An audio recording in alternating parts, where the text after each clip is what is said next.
69,000 vacancy आरक्षण को लेकर सियासत जारी है। हाईकोर्ट के आदेश के बाद सुप्रीम कोर्ट नहीं जाएगी सरकार, लेकिन 69,000 पर बाधा है बरकरार। सुने सामान्य वर्ग छात्र मोर्चा के प्रदेश प्रभारी धर्मेंद्र मिश्रा ने क्या कहा। श्रीमान, मैं सामान्य वर्ग का अचयनित अभ्यर्थी हूँ और आज मैं अचयनित इसलिए हूँ, मेरे ATRE में 115 अंक हैं और टेट में मेरे 110 अंक हैं, पर मैं अचयनित इसलिए हूँ कि इस भर्ती में आरक्षित वर्ग को बार बार आरक्षण का लाभ दिया है। आप इस तरीके से समझिए कि कोई अगर रेस हो रही है तो उस रेस में उन अभ्यर्थियों को 10 मीटर आगे करके हर बार दौड़ाया गया। इस तरीके से 69,000 शिक्षक भर्ती में जो सामान्य वर्ग के स्टूडेंट हैं, जो मेधावी स्टूडेंट हैं, वो कम संख्या में चयनित हैं, लेकिन फिर भी सरकार के ऊपर घोटाले का आरोप लगाया गया। एक तरीके से पूरी तरीके से पॉलिटिकल नैरेटिव से लगा। माननीय सिंगल बेंच ने हमारे पक्ष में फैसला देते हुए जो सरकार द्वारा दी जा रही 68 सीटों को बहस कर दिया था और कहा था कि किसी भी तरीके से रिजर्वेशन का दायरा 50% से अबव नहीं होना चाहिए।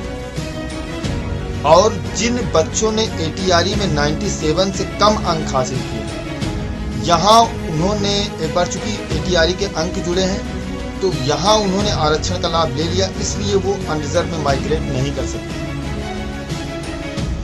सुप्रीम कोर्ट के तमाम ऐसे आर्डर्स हैं। दीपा ईबी का तो पुराना आर्डर है, गौरव प्रधान का आर्डर है। सबसे लेटेस्ट जजमेंट प्रदीप कुमार बसे NCT ऑफ दिल्ली का है, जिसमें सुप्रीम कोर्ट ने बार बार यह आर्डर जारी किया है कि यदि कोई बच्चा, हमने तो ATRE और टेट को ही चैलेंज किया था। माननीय सुप्रीम कोर्ट ने कहा कि यदि कोई बच्चा फीस और उम्र में भी छूट का लाभ ले लेता है तो वो उसका गुणांक कितना भी हो, उसका भारांक कितना भी हो, वो अनरिजर्व में नहीं जा सकता है, क्योंकि यहाँ पे आरक्षण दोहरा हो जाता है और दोहरा आरक्षण होने से जो सामान्य वर्ग के बच्चे हैं उनके मौलिक अधिकारों का हनन है। तो जो डबल बेंच का फैसला आया है, हम माननीय हाईकोर्ट का सम्मान करते हैं, पर इस फैसले से हम सेटिस्फाई नहीं हैं। हम इस फैसले को मॉडिफाई कराने के लिए माननीय सुप्रीम कोर्ट के शरण में जा रहे हैं और हम 1995 की जो